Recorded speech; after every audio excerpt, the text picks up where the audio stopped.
Hi guys, good morning everyone. So nandito ako ngayon guys sa room namin. Kakaakyat ko lang kasi yung mister ko kakagising lang din guys. Anong oras na?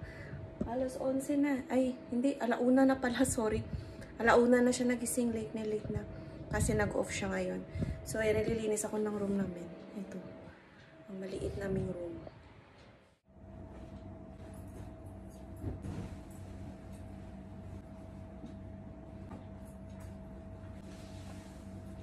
Tapos na akong maglinis.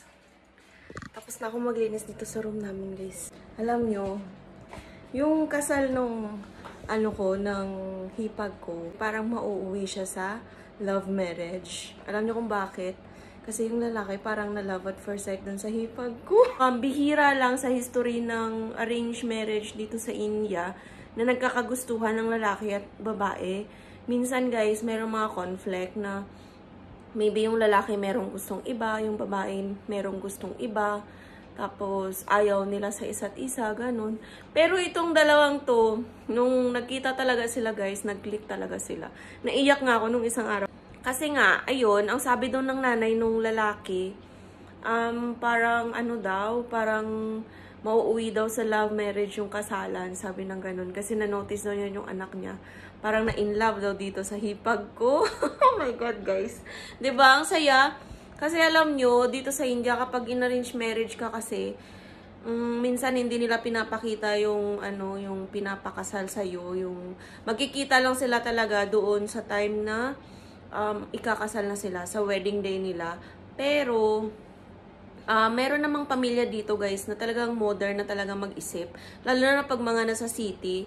So talagang binigyan nila ng time. Yung sa side ng ng hipag ko, binigyan talaga nila ng time na magkita, magkakilala at magkakagustuhan. Charot. Na magkagustuhan ng yung dalawa, alam mo yun. So sa nakikita ko talaga na in love yung lalaki doon sa hipag ko. Ganon din yung hipag ko, kinikilig din guys eh. Alam nyo kasi nung nagkita sila, yung pangalawang araw na nagkita sila is noong birthday nung hipag ko. So, maaga pa lang, tinawagan niya na yung hipag ko. Tinawagan niya na sa phone ni mami. Kasi yung hipag ko, guys, wala siyang cellphone.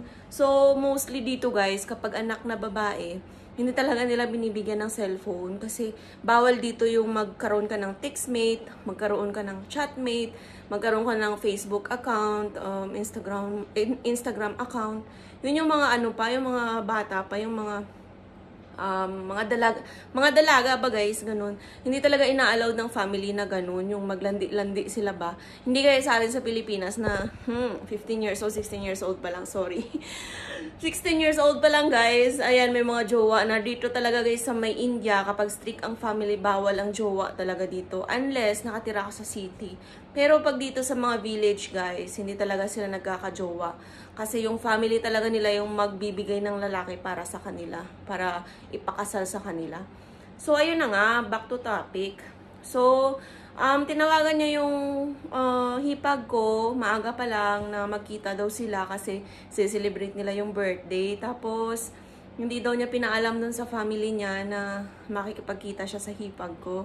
So, sabi nga ng hipag ko, susama daw kami. Sabi ko, wag na kasi sa inyo yan eh, privacy nyo yan. Sabi ko ng ganun. So, yung isinama niya, yung isa kong hipag, si Nisho. Tapos pumunta sila doon. Nakita sila guys, nakita niyo yung video na in-upload ko. Kasi guys, ganito nga yung problema. Binura ko na yung video kasi doon ko nalalaman, late ko na nalaman na yung lalaki pala guys is sobrang privado.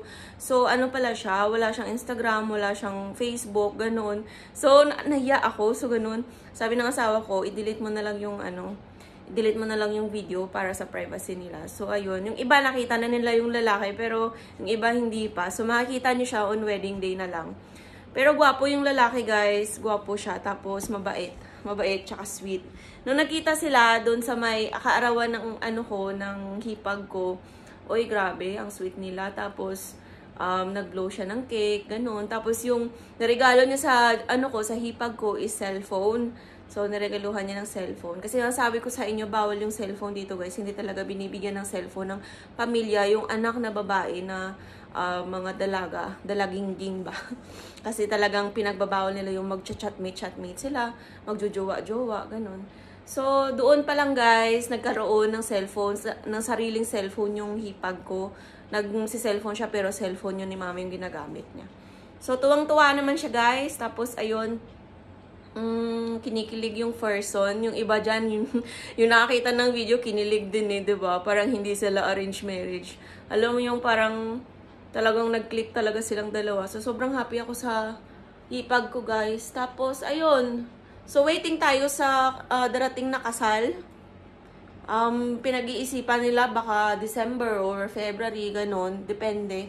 So, ang sabi namin, wag naman summer kasi sobrang init. Diyos ko, yung foundation mo magsasag. So, ayun nga, sabi nang wag summer kasi pangit kapag nagpakasal ng summer, 'di ba? Mostly dito nagpapakasal mga February, yung between summer and winter. So, ayun nga guys, yung update. So, parang mauwi talaga sila sa love marriage na to. Continuously silang nagchat-chat, tapos kinikilala yung isa't isa. So, see you sa next chismis na naman ulit. Lang ako sandali dito. Naglinis, tapos nakipag-chismisan sa inyo. Bye-bye!